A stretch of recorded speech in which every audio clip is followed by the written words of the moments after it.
afternoon. And thank you first of all for inviting us at QED to come here this afternoon. And I was very pleased to listen to Yves there.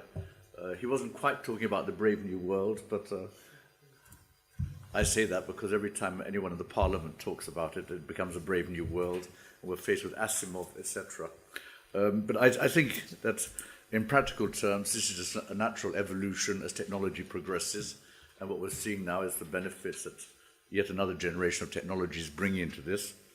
And so our basic thing as Orgalim is that we are very much in a kind of wait-and-see mode. First of all, who is Orgalim? Right, we represent what's called the engineering industries, which is basically the capital goods industry, all the machinery side, all electrical goods that go it.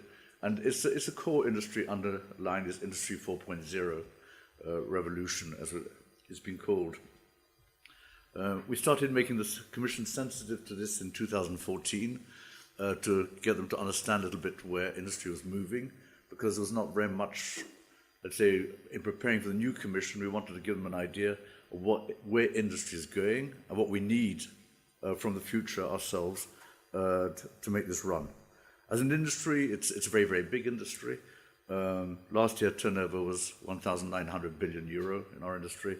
That's about the GDP of Italy, to give you an idea of the size of the industry. We grew 1.3%, but more interestingly enough, let's say, from a European policymaker's perspective, and from our perspective as well, is that employment rose by just under 1% last year to 10.9 million. So employment's going up, and this is, I think, largely being brought about by this move towards digitization, which means that companies have to reinvest in personnel in different fields to be able to make full use of the developments for the moment. So we were very pleased that the Commission, in fact, the first year we went along with Commission officials in 2014, we had about 10 of them with us. Last year there was an invasion in Hanover Fair. There must have been about 50 or 60, plus a number of commissioners who came along. I'm sure that President Obama was part of the main attraction, but we hope that our industry was as well. Now, where are we going about? I think that the important thing for us is to understand where things are going. The first thing is that we see very clearly there's two drivers for industry from our side. The first one is it improves productivity. That's very, very clear. That's the first driver why companies go into this at all. And the second driver, very clearly, is that it allows you to offer new services to your clients, and with that, a new business develops. Where are we for the moment? And I think this is where I'll start a little bit with my first slide. As manufacturing industry, and that's what we are, we seem to be pretty far behind. It's not often that we're just above a little bit better than government, so it's a rather shameful position to be in, and that is that manufacturing has taken on digital maturity is very, very low in most of manufacturing today. So there's a lot to be done. There's a lot of potential there. As you can see, there's lots of oranges. That comes from an MIT Sloan report. So it gives you a little bit of an idea of what the level of maturity is in the industry. So when you're talking about that type of level of maturity, you obviously have to think, what is the framework condition to improve on that? Next thing is, what's the potential? Well, you've just talked about the potential of between $5.5 and $6.5 trillion for manufacturing. Whatever the numbers are, they are enormous. And what's very, very clear is that most of the development that's going to come through this in the digital side is going to be on the B2B side. So that's the second factor we have to take into account. That's where the major growth is, and that's where the major growth potential is in terms of jobs. Now, if we go from there, where are we really looking at?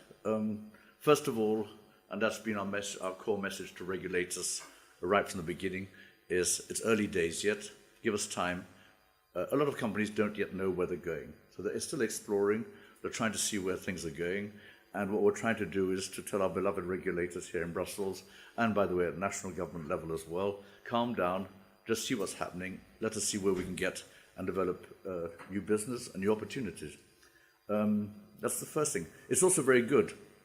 And it's, I'll give simple examples of, for example, there's a ski station, to take something outside my industry, in Meyerhofen in Austria, which installed sensors to measure snow depths.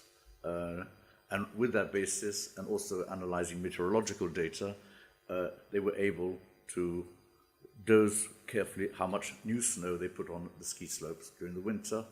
It meant a reduction for them in energy used because they were able to select which cannons worked at what time to get maximum effect. It reduced the number of chemicals that were used because you need chemicals for that as well. And from that point of view, it was good business because in the first year, they were able to save 7 million euros in the cost of running the ski station. That's a very, very typical example of where it benefits both the pocket and the environment. So it's very much a driver there, which I think is clear, and people are still exploring what they can get out of it. A lot of the discussion, in fact, comes today because you get a mass of data. I was talking to one of our bigger companies the other day who put a lot of windmills out to sea there, and they said very proudly, we get 10 terabyte per day of data back from our machinery. And turn around and say, what do you do with it? Well, we're just beginning to understand what we do with it. The main problem today is we have so much data, we have to store it somewhere to understand how to use it. So there's an enormous amount of data coming back from there, and they're still trying to find out what they can actually do with it usefully. For the moment, it's good because it allows them to better manage when they do the servicing. It allows them to analyze when something's going to break down. It allows them to arrange the rotas, which are good for staff, and which mean a minimum loss of energy generation, because it's preferable to go and service these things out in the seasides or at sea when there's less wind and less, because that's a better time to do it. So what we say is the potential is still there, allowed to develop. Second thing is, from a regulatory point of view, is to understand that what's happening in digital technologies is all pervasive. It's not something which is only done in B2C. It's not something which is only done in production. It is something which affects all sides. If you talk about energy for the moment, the whole energy transformation that's happening is going to be very closely linked to digital technologies. It's the same thing in the circular economy policies. It's very closely linked to digital technologies. And there I think it's very, very important that regulators understand that this is something which is going to affect all parts of the economy. You talked about healthcare earlier on, and that's very much the case. Second thing is, to make this work, of course, you'd actually need to have the infrastructures.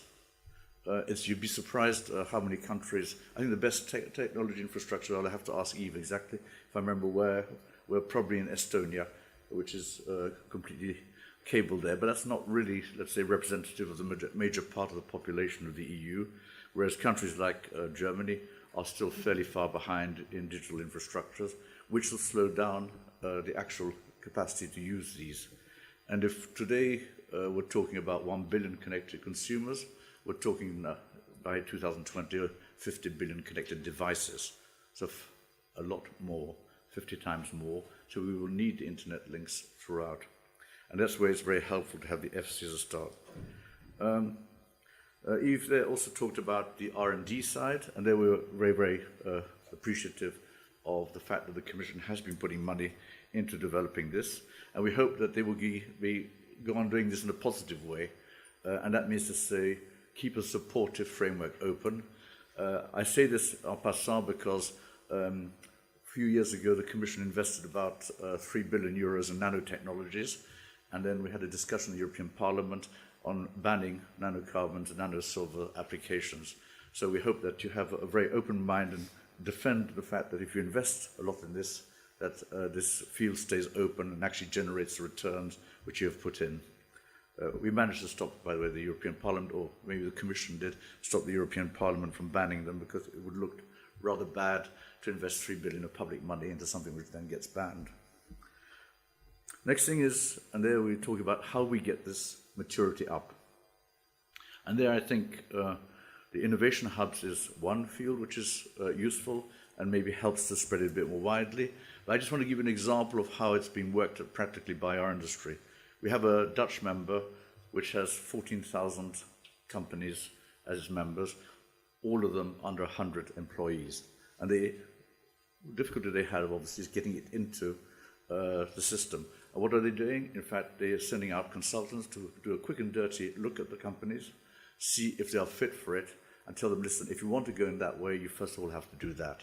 So it's a quick consultancy, teach them about it, and after they've done that, that's been done for the last 2 years, next year they're intending to show them how they can use data. So that's very much practical work on the ground. Regulation, well, we're not allergic to regulation as such. We just like to make sure that things work as they should be. And we say there's a lot being done already. For example, trade secret, some areas of IP are covered on product. There's a lot of product regulation on data, which one talks about. This is the databases regulation. And on the data regulation, we also have all the personal data protection regulation, which is coming in as well. So we say, please calm down, take your time and see there. There was also a discussion in the Commission ongoing on platforms, and basically for us, platforms is used in so many different ways, it's difficult to understand exactly what it means. But what we understood from the Commission's interpretation there was really looking at similar things as B2C platforms at a B2B level. And there, fundamentally, our attitude is live and let live. These things will develop. If they become something which damages competition, well, we have competition legislation which exists. And I must admit, if there's one part of the regulatory apparatus which works well throughout Europe, it's a competition policy. You can't get away from it anywhere. It's very, very efficient. And last thing is, of course, standardization. And there, I think we're very pleased that a more pragmatic attitude is being taken today. Standardization will happen in the market, but it is very, very important for it to happen. And it's good that the Commission is taking a little bit more of a backseat attitude and a supportive one. So this is really what we want from regulators to get this thing moving. And we're convinced that with that, we will actually be able to do something with this. We're starting from a different angle here. We have a tremendously strong manufacturing base in Europe, and this really allows us to build on that strength and to develop new angles. And I think we have an opportunity there, which is better than many areas. Let me just give you a last example. In China from today, they have data localization requirements. You have to keep your data there. And many people are saying to themselves, well, China may well get stuck in Industry 3.0 rather than moving into Industry 4.0, precisely because of these requirements which restrict access to data and movement of data. Thank you very much.